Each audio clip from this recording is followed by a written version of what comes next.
আল্লাহ বলছে, বান্দা দুনিয়ার জীবন এত ধোঁকা, তাহলে দুনিয়ার সব অর্জনই ধোঁকা। এই হাসি তো এই কাঁদে, এই রোদ তো এই বৃষ্টি, এই আলো এই অন্ধকার, এই আনন্দ এই বেদনা, এই সুস্থ এই অসুস্থ, এই বাসর এই ফাঁসি, এর নাম দুনিয়া। ধোঁকা, কোনোটাই স্থায়ী না, কোনোটাই টেকসই না, কোনোটাই মজবুত না।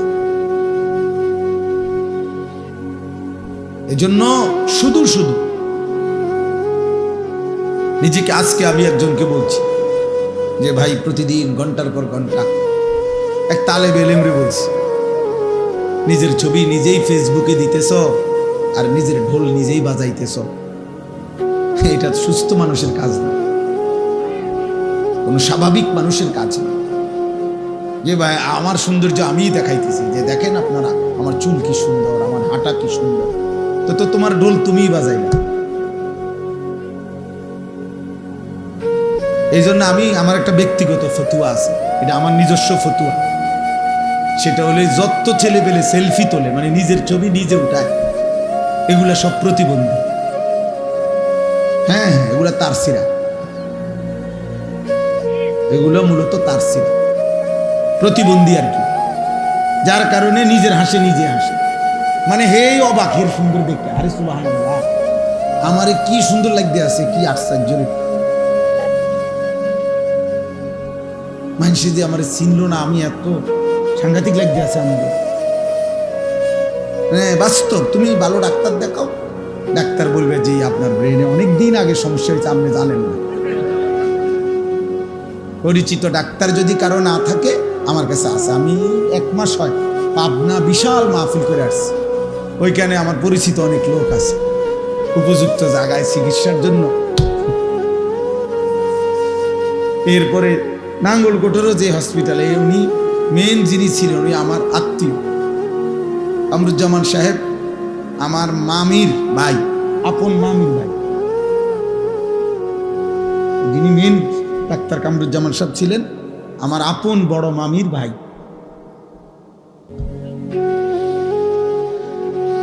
এই জন্য বললাম দোস্ত, বিষয়টার অর্থ হলো এটা, যে এটা বোঝা উচিত, কারো কোনো জনপ্রিয়তা। আমি এই মুন্সিরহাট অনেক আসছি, আজ থেকে 10 বছর আগেও আসছি, 15 বছর আগেও আসছি, কেউ যখন চিনত না তখনও আসছি, এখন চিনছে তো এত কিছু করার নেই, কোনোটাই কিছু যায় আসে না। খোদার কসম, কোনোটার মধ্যে কোনো বিশেষত্ব নেই, ঈমান আমলের ভিত্তিতেই মর্যাদা, আখিরাতেই ফয়সালা হবে। ফামান যুহজিহা আনিন নার ওয়া উদখিলাল জান্নাহ ফাকাদ ফাজা। আল্লাহ বলছে, সেদিন হাসরের ময়দানে যাকে জাহান্নাম থেকে মুক্তি দেয়া হবে আর যাকে জান্নাতে প্রবেশ করানো হবে, খোদার কসম আল্লাহ বলছে ফাকাদ ফাজা, সেই কেবল সফল হলো, কামিয়াব হলো, কৃতকার্য হলো। আর এরপরেই আল্লাহ বলছে, এই আয়াতের অংশ এটা, ওয়ামাল হায়াতুদ দুনিয়া ইল্লা মাতাউল গুরুর। আমার বান্দা মনে রেখো, দুনিয়ার জীবন পুরাটা ধোঁকা, ধোঁকা, ধোঁকা, ধোঁকা, ধোঁকা। এই জন্য এই সমস্ত পদ পদবী, সুনাম সুখ্যাতি, এই সমস্ত দুনিয়াবি বিল্ডিং, দালান, অর্জন কিচ্ছু আসে যায় না, এর দ্বারা কোনো বিশেষত্ব নাই, কোনো বিশেষত্ব। প্রিয় সন্তান, বুঝতে শিখো, শুধু যাকে আল্লাহ দুনিয়া দিচ্ছে, কোনো পেরেশানি মুক্তই দুনিয়া দিতেছে, বিল্ডিং এর পর বিল্ডিং, টাকার পর টাকা, সন্তানাদি, বিশাল সম্পদ, বাড়ি গাড়ি, নারী, ছেলে মেয়ে, অর্থ বিত্ত, প্রভাব প্রতিপত্তি, পুরা দিছে দুনিয়া। খোদার কসম আল্লাহ বলছে, বান্দা ভেবো না আমি তার প্রতি সন্তুষ্ট এই কারণে দিচ্ছি, না না, আল্লাহ তাআলার সন্তুষ্টির চিহ্ন সম্পদ, সন্তান, অর্থ, ক্ষমতা, প্রভাব, বাড়ি গাড়ি, টাকা, আল্লাহর কসম এটা নয়, এটা নয়, এটা নয়, এটা নয়। নাই তো এগুলো যদি আল্লাহর সন্তুষ্টির চিহ্ন হইতো, তো যেই কোনো বিবেচনায় এগুলো বেঈমানদের বর্তমানেও বেশি, আগেও বেশি। অর্থ, বিত্ত, সুস্থতা, বাড়ি গাড়ি, ক্ষমতা, জনবল, অস্ত্রবল সবকিছুই দুনিয়াবী দৃষ্টিতে কাফেরদের বেশি। তাহলে যদি সন্তুষ্টির চিহ্ন এটাই হইতো যে আল্লাহ রাজি খুশি তাদের উপরে, যাকে আল্লাহ শুধুমাত্র খাইতেছে, ঘুমাইতেছে, পেশাব করে, পায়খানা করে, ঘুম যায়, বাড়ি করতেছে, গাড়ি করতেছে, কোনো পেরেশানি নাই, রোগ নাই, শোক নাই, সর্দি নাই। তাফসীরের মধ্যে আছে 40 বছর পর্যন্ত এক টানা ফেরাউনের 40 বছর কোনো সর্দি কাশি হয়নি। 40 বছরে ফেরাউন বেঈমান কোনোদিন একটা হাসিও দেয় না, কোনোদিন। নূহ আলাইহিস সালামের বংশধর যারা ছিল 450 বছরেও তাদের চুল দাড়ি কোনোদিন পাকে নাই। এমন যৌবন, এমন সামর্থ্য আল্লাহ তা করে দিয়েছিলেন। 450 বছরেও কি হয় নাই? চুল দাড়ি পাকে নাই, বুড়া হয় নাই, বুড়া বোঝেও নাই। বুড়া কিটা আবার? দুর্বলতা কি আবার? হযরত হুদ আলাইহিস সালামের জাতি, আদ জাতি, কোরআনুল কারীমে আছে আল্লাহ তাআলা বলেন, আলাম তারা কাইফা ফাআলা রাব্বুকা বিআদ ইরামা যাতিল ইমাদ আল্লাতী লাম ইউখলাক মিসলুহা ফিল বিলাদ। আল্লাহ তাআলা বলেন, এমন জাতি, এমন উঁচু দেহি, এমন বড় শক্তিশালী উঁচা ঘর, এমন মজবুত পাহাড় কাইটা কাইটা, পাথর কাইটা কাইটা যারা ঘর বানাইতো, 40 হাত, সবচেয়ে ছোট, সবচেয়ে কম বয়সী লোকটাও, সবচেয়ে কম বয়সী, সবচেয়ে বাইট্টা বেটাটাও 40 হাত লম্বা হইতো। যেই জাতি, সেই জাতি আদ জাতি, যারা হুদ আলাইহিস সালাম তাদেরকে যখন ঈমানের দাওয়াত দিছে, কালেমার দাওয়াত দিছে, শিরিক ছেড়ে দিতে বলছে, আল্লাহর নাফরমানি ছেড়ে দিতে বলছে, আর বলছেন হয়তো আযাব আসবে, আযাব আসবে। প্রিয় ভাই, প্রিয় বাবা, ওরা প্রতিনিয়ত হুদ আলাইহিস সালামকে বলতো, আইয়ুনা আশাদ্দু মিন্না কুওয়া, এই বেটা হুদ, কাকে দমক দাও? আমাদের চাইতে শক্তিতে বেশি এই সৃষ্টি জগতে আর কেউ আছে? কারে দমক দাও? কেডা আযাব দিব? চাই ডাকো, কে? সে কে? আমাদের চাইতে শক্তিতে বেশিটা কে? এমন অহংকারী ছিল। আল্লাহ তাআলা বলেন, আচ্ছা শক্তিতে বেশি কে জানো না? আমি আল্লাহ, আমি দেখাইতেছি। তো আল্লাহ বলেন, আমি তাদের উপরে একদিন রাত গভীরে ঝড় তুফান শুরু করছি। সূরা আল হাক্কার মধ্যে আছে, 7 লায়ালিন ওয়া 8 আইয়াম। আল্লাহ বলেন 7 রাত 8 দিন এক টানা ওই জাতির উপরে শুধু তুফান চলছে, ঝড় তুফান চলছে। কয় রাত? 7 রাত 8 দিন। কোরআন শরীফের আয়াত, 7 লায়ালিন ওয়া 8 আইয়ামিন হুসুমা ফাতারাল কওমা ফিহা সারআ। আল্লাহ বলেন 7 রাত আর 8 দিনের লাগাতার তুফানে লম্বা লম্বা খেজুর গাছের মতো মানুষগুলো আগা ভাঙ্গা, যেভাবে গাছ ভাঙ্গা পড়ে তুফানে, এইভাবে এই মানুষগুলো, আল্লাহ বলেন, কোলের বাচ্চা, পেটের বাচ্চা, ছোট বড়, জোয়ান বুড়া, নারী পুরুষ, সবগুলো এইভাবে ভাঙ্গা ভাঙ্গা ঠাস ঠাস করে জমিনে পড়ে সব ধ্বংস হয়ে গেছে। দোস্ত আমার, এত কম বয়সে এমন অহংকারী করো। মাত্র 16 বছর বয়স, 1 ওয়াক্ত নামাজ পড়ো না। হ্যাঁ, খুব বেশি গাদ্দারি করতেছো আব্বা, বাড়াবাড়িটা কিন্তু বেশি হয়ে গেছে। তোমার মতো এত কম বয়সী মানুষের বাচ্চা এত বড় বেয়াদব হবার কথা না আব্বা। মুসলমানের ঘরে জন্ম নিয়ে, তোমার বাবা মুসলমান, মা মুসলমান, তোমার সৃষ্টিকর্তা আল্লাহ, তোমার নবী মুহাম্মদুর রাসূলুল্লাহ সাল্লাল্লাহু আলাইহি ওয়াসাল্লাম, তোমার কিতাব কোরআন, তোমার ধর্ম ইসলাম, অথচ 1 ওয়াক্ত নামাজ পড়তে মন চায় না। সারা রাত নারীর ছবি দেখো, উলঙ্গ দৃশ্য দেখো, মোবাইলের নর্তকী দেখো। খুব বেশি বাড়াবাড়ি হয়ে গেছে। এত কম বয়সে মুসলমানের সন্তান কোন যুগে এত বড় গাদ্দার ছিল? আমার এটা খুব বেশি ভয়ের বিষয়, আমি বেশি টেনশন করি। এত কম বয়সে ইতিপূর্বেও তো পৃথিবীতে মুসলমান ছিল, মুসলমানের শিশু সব যুগেই তো ছিল ভাই। জমিনে যতক্ষণ মানুষের অস্তিত্ব আছে ততক্ষণ 3 স্তরে আছে। সুম্মা ইউখরিজুকুম তিফলান সুম্মা লিতাবলুগু আশুদ্দাকুম সুম্মা লিতাকুনু শুয়ুখা। আল্লাহ বলেন, আমি তো মায়ের পেট থেকে শিশু বের করে এনেছি, আমি তো ধীরে ধীরে পূর্ণ শক্তি দিয়ে যৌবনে পৌঁছাইছি, আমি আল্লাহই তো আবার বৃদ্ধ বানাচ্ছি। তাহলে পৃথিবী যতক্ষণ আছে, অতএব এখানে বাচ্চাও আছে, এখানে যুবকও আছে, এখানে বৃদ্ধ আছে, আছে কি না বলেন? এখানে বিচিত্র বয়সী আছে না? এখানে 6 বছরের বাচ্চাও আছে, 60 বছরের বুড়াও আছে, এখানে 20 বছরের যুবকও আছে, 50 বছরের বয়স্ক লোকও আছে, আছে কি না বলেন?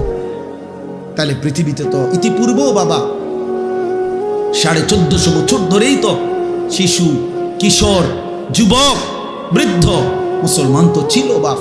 কিন্তু এইভাবে লাগাতার মহল্লাকে মহল্লা, ঘরকে ঘর, গ্রামকে গ্রাম, এইভাবে বেনামাজি, এইভাবে লাইন ধরে যুবক তোমরা চুলের ফ্যাশন করতেছ, নারীর ছবি দেখতেছ, মোবাইলের আড্ডা দিতেছ, উলঙ্গ ছবি দেখে রাত পার করে দিচ্ছ, 5 ওয়াক্ত নামাজ পড়ছো না।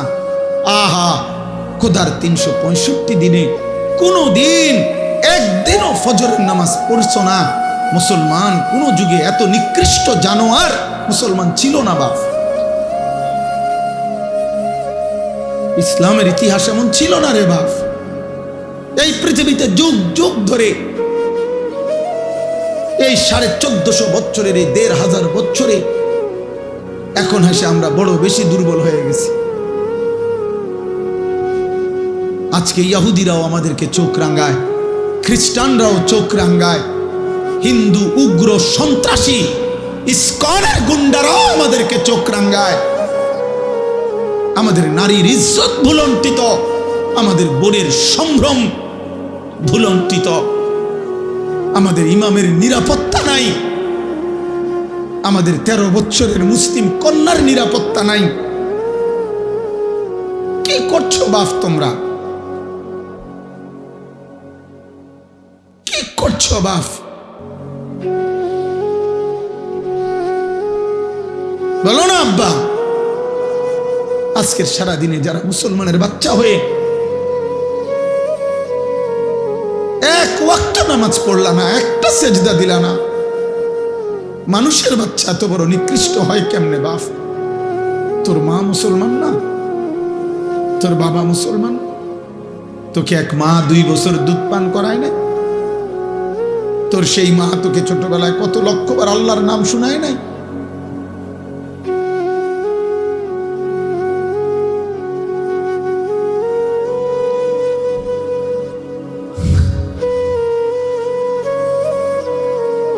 অতএব বাপ, আমি ব্যক্তিগতভাবে একজন ফেরিওয়ালা, যে আখেরাত ফেরি করি, একটু অস্থিরতা বোধ করি, বেচাইনি বোধ করি বেশি। এটা খুব চিন্তার বিষয়। একটি সমাজের মধ্যে যদি প্রজন্মের যুব সমাজ যদি চরিত্রহীনতায় বেশি ডুবে যায়, প্রিয় ভাই মনে রাখো, এটা কিতাবের স্পষ্ট বক্তব্য। আমার এখানে আমার উপযুক্ত আলেমে দ্বীন আছে। একটি সমাজের মধ্যে যদি অসভ্যতা, নারী কেন্দ্রিক গুনাহ যদি বেড়ে যায়, সবচেয়ে বড় ক্ষতি হলো আল্লাহ তাআলা বলছে, ইন্নাল্লাযীনা ইউহিব্বুনা আন তাশিআল ফাহিশাতু ফিল্লাযীনা আমানু লাহুম আযাবুন আলীমুন ফিদ দুনিয়া ওয়াল আখিরাহ। আল্লাহ বলেন, নিশ্চয়ই যারা পছন্দ করে, ইচ্ছে করে ইমানদার মুসলিম সমাজে অশ্লীলতা ছড়িয়ে দিতে, আমি ওয়াদা দিচ্ছি আমি তাদেরকে দুনিয়াতে, আখিরাতে, ফিদ দুনিয়া ওয়াল আখিরাহ, উভয় জায়গাতেই আযাবুন আলীম, বড় বেশি কঠিন শাস্তি দেব, বড় মর্মান্তিক আযাব দেব। আল্লাহু ইয়ালামু ওয়া আনতুম লা তা'লামুন। আল্লাহ বলেন, আমি জানি কাকে কি শাস্তি দেব, তোমরা জানো না। এটা তাফসীরের মধ্যে আছে দোস্ত।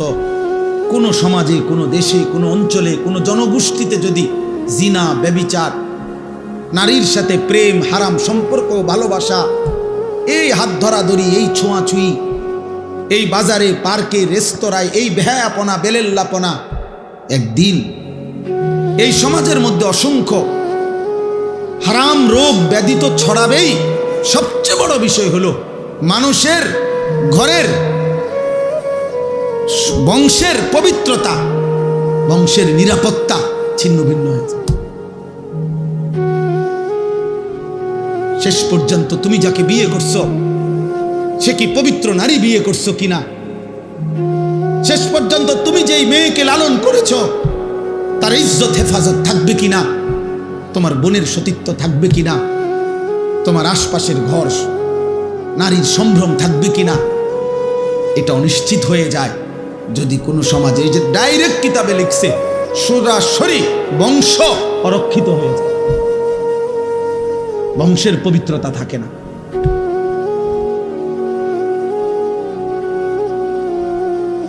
আমি অনুরোধ করছি, একটা ছেলে হইলেও মনে রাখ, আমি ভোট চাইতে আসি নাই যে সবার ভোট আমার দরকার, না না দোস্ত, আমি কোনো প্রার্থী না, আমার কোনো মার্কা নাই, আমি কোনো এক আল্লাহর বান্দার কলিজায় এই কথা মনে করাইতে আসছি, গুনাহ দুনিয়াও কষ্ট দিবে, গুনাহ আখিরাতেও কষ্ট দিবে, গুনাহ এই সমাজ তসতস করে ফেলবে, আল্লাহর নাফরমানি, এই মদ জুয়া, এই জিনা, এই ব্যভিচার।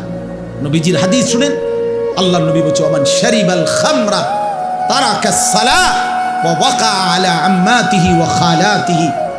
দারুল উলুম দেওবন্দের একজন স্বনামধন্য মুহাদ্দিস হযরত মাওলানা আমিন পালনপুরি দামাত বারাকাতুহুম, হযরতের কিতাব থেকে আমি পড়ছি, নবীজি বলছেন, কেউ যখন নেশা করে, মদ খায়, নেশা করে, গাঁজা খায়, এই মদখোর, নেশাখোর, গাঁজাখোর, ফুট্টাখোর, বাবাখোর, ইয়াবাখোর, ডাইলখোর, এই হারামখোর, নবী বলছে তার এক নম্বর লানত হইল তার সবগুলো নামাজ ছুটে যায়, ও আর নামাজের কোনো ধার ধারে না।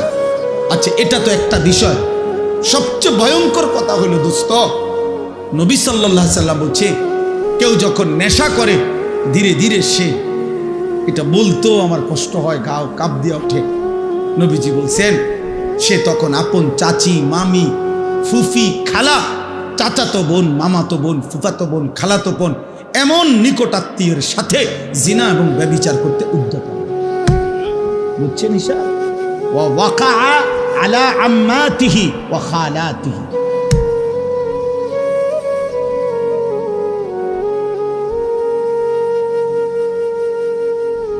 ফ্যামিলি আর নিরাপদ থাকে না, স্বজন আর নিরাপদ থাকে না।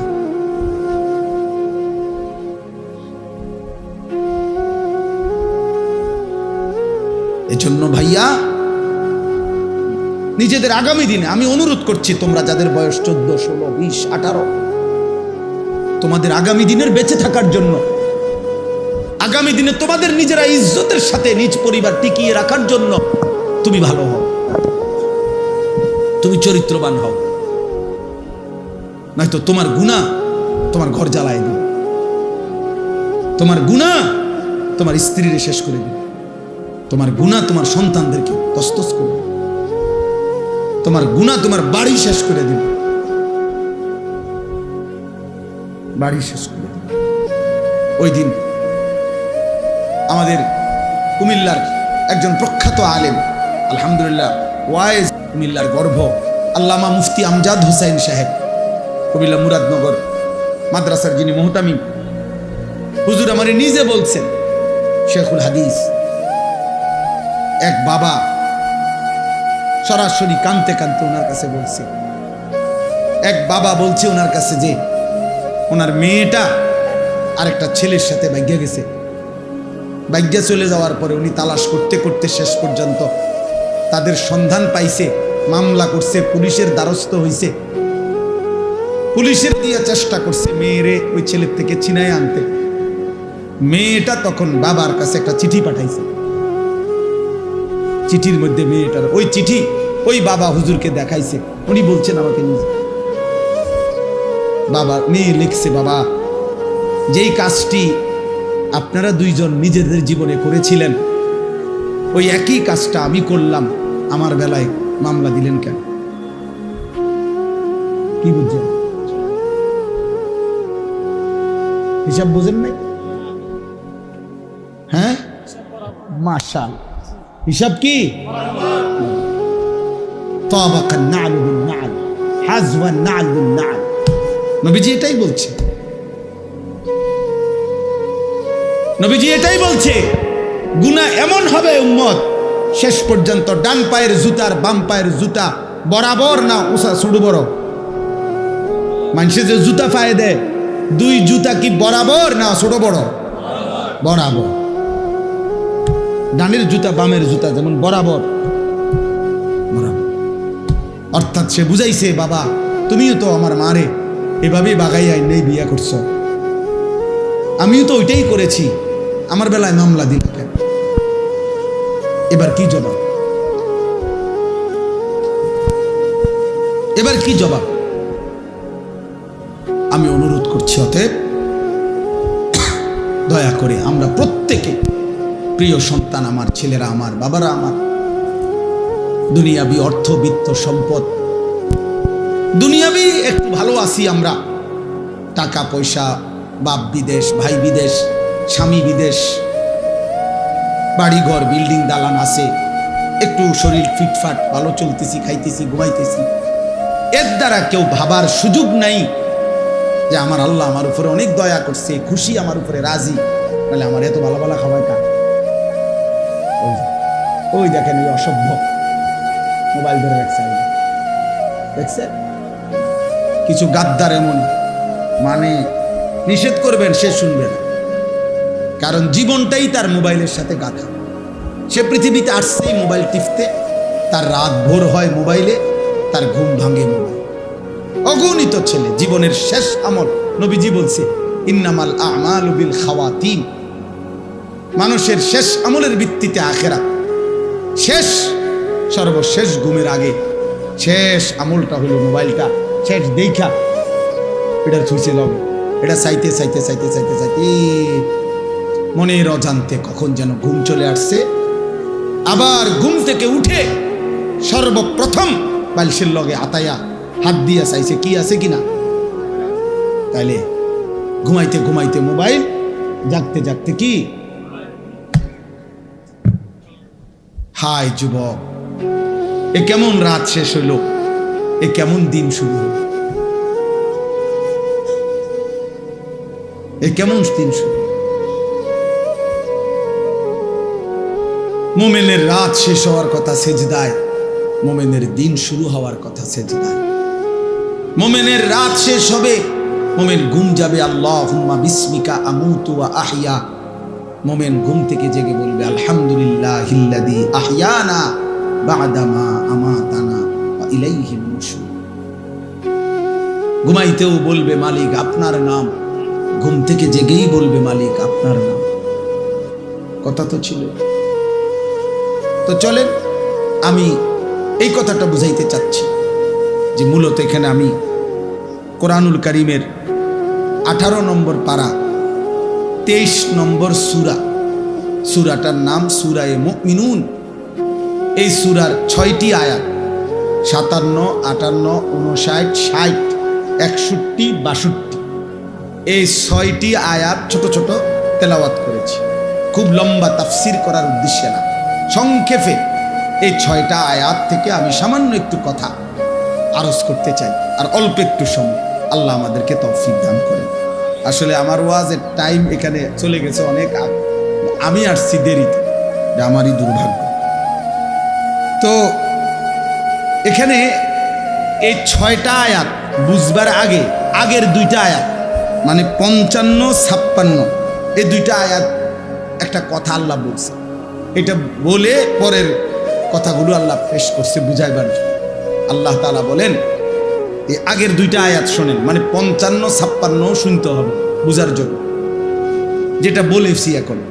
আল্লাহ বলেন আয়াহসাবুনা আন্নামা নুমিদ্দুহুম বিহি মিন মালিন ওয়া বানিন নুসারিউ লাহুম ফিল খায়রাত বাল লা ইয়াশউরুন। আল্লাহ তাআলা বলেন এই মানুষগুলো কি এই ভাবতেছে যে আমি যে তাদেরকে দুনিয়াতে সম্পদ এবং সন্তানাদি দিছি, টাকা পয়সা অর্থবিত্ত জি ফুত নায়নাত করে দিছি, এগুলা লইয়া খাইতেছে পড়তেছে, এগুলো নিয়েই তৃপ্ত হয়ে আছে আর এই কথা মনে করে ভাবতেছে যে নুসারিউ লাহুম ফিল খায়রাত, আমি আল্লাহ তাদের প্রতি কল্যাণের দিকে তাদেরকে আগায়া দিছি। তাফসীরের মধ্যে লিখছে আমি তাদের প্রতি সন্তুষ্ট হয়ে আছি। তারা কি এই মনে করতেছে এই কারণে যে আল্লাহ আমার প্রতি সন্তুষ্ট, আল্লাহর দয়ায়, আল্লাহর রহমতে, 10 জনের দোয়ায়, আল্লাহর রহমতে খাইয়া পইড়া ঘরে, দালানে, বিল্ডিংয়ে, সোফায়, ফার্নিচারে, দেশে বিদেশে মিল্লা ফেলে মালটায় সাহে বনে বিরিয়ে আল্লাহর রহমতে হুজুর দোয়া করেন খাস কইরা আমনগো দোয়ায় আমরা ভালো আছি। আমি তাহলে খাস করে আর কি দোয়া করতাম, আগের চাইতে যাতে বিড়ির পরিমাণ বাড়ে, আগের চাইতে যাতে বন, আগে তো বন খাইতেন একটা, খাস দোয়া করি বন যাতে এক বসায় খাইতেন পারেন 10টা।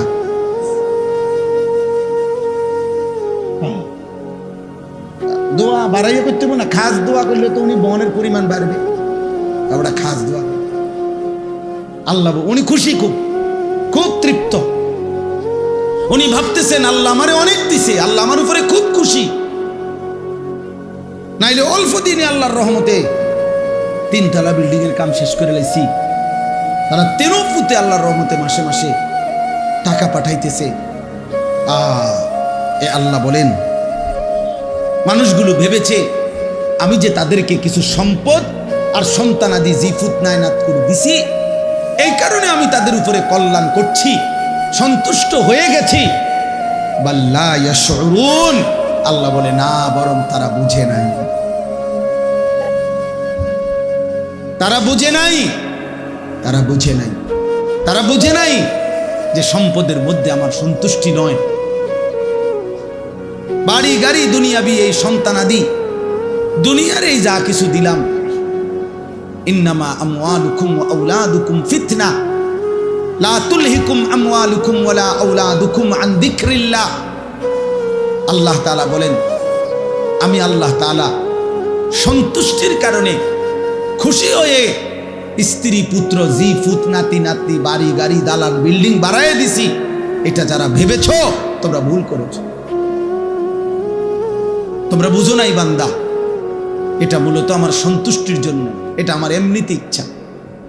যদি সন্তুষ্টি হইতো তা আমি আল্লাহ তো তোমার চোখেই তুমি দেখো কাফের মুশরিক বেঈমানকে তো এই বিষয়গুলো দুনিয়াতে আমি তোমাদের চাইতে বেশিই দিয়ে রাখছি। অর্থ, বিত্ত, সন্তান, ক্ষমতা, প্রভাব, প্রতিপত্তি, দুনিয়াবি, এগুলো বেঈমানদের বেশি না? কথা বলেন না কেন? বেশি কি না বলেন? আমার দেশের যদি আমরা এইখানে আমরা যারা দাঁড়িয়ে বসে আছি, আমরা যদি প্রত্যেকেই একটা একটা 30 তালা করে বিল্ডিং করি, মনে করেন এই আমাগো 30 তালার বিল্ডিং এর কাজ যেদিন শেষ হবে সেদিন শুনবেন ইউরোপের মানুষ 200 নম্বর তালার ছাদ ঢালাই দিতেছে। আমনে ওদের পোস্টে আবারও চেষ্টা করিয়া আরো 170 তালা ফিসে নেমে গেছে। বুঝেন নাই কথা? আমরা যদি মনে করি আমি 100 কোটি টাকার অস্ত্র কিনছি, তো শুনবেন ইসরায়েল 4000 কোটি টাকার অস্ত্র কিনছে। তাইলে দুনিয়াবি ক্ষমতা, অর্থ, সম্পদ, প্রভাব, প্রতিপত্তি, আল্লাহ বলেন এটা আমার সন্তুষ্টির চিহ্ন নয় বান্দা। না তাগরে বেশি দিতাম না, তোমাগরে দিতাম, তোমাদেরকে দিতাম তাইলে বেশি। ওয়াদারনি ওয়াল মুকাদ্দিবিনা উলিন নি'মাতি ওয়া মাহিলহুম কালিলা। আল্লাহ বলে হে আমার মুমিন বান্দা, প্রিয় বান্দা, বেঈমান, মিথ্যাবাদী, নাফরমানদের জন্য দুনিয়াটা অল্প সময়ের জন্য আমি ছেড়ে দেব, একটু আমার একটু সুযোগ দাও। তুমি বান্দা নারাজ হইও না, তুমি চাইও আবার রাত গভীরে কাঁদা কাঁদা বইলো না যে আল্লাহ আমি আপনারে এত সেজদা করি, আমার কা ভাত তরকারি কম, আমার কা উপার্জন কম, আমার কা গদ্দুয়ার বিল্ডিং কম। বান্দা তুমি আমার এটা বইলো না, আমি তোমারে আমি ওয়াদা দিলাম লাহুম মা ইয়াশাউনা ফিহা ওয়া লাদাইনা মাজিদ। আমি তোমারে জান্নাতে নিয়ে তুমি যা চাইবে তাও দেব। তোমার চাওয়া শেষ হলে আমি আমার নিজের কাছ থেকে কোটি কোটি আরো দেব। লাহুম মা ইয়াশাউনা ফিহা ওয়া লাদাইনা মাজিদ। আল্লাহ বলে আমার বান্দা জান্নাতে যা চাইবে তাও পাবে। শুধু তো এতটুকু না, আমার বান্দা চাইবে এটাই কি আর জানেটাই কি।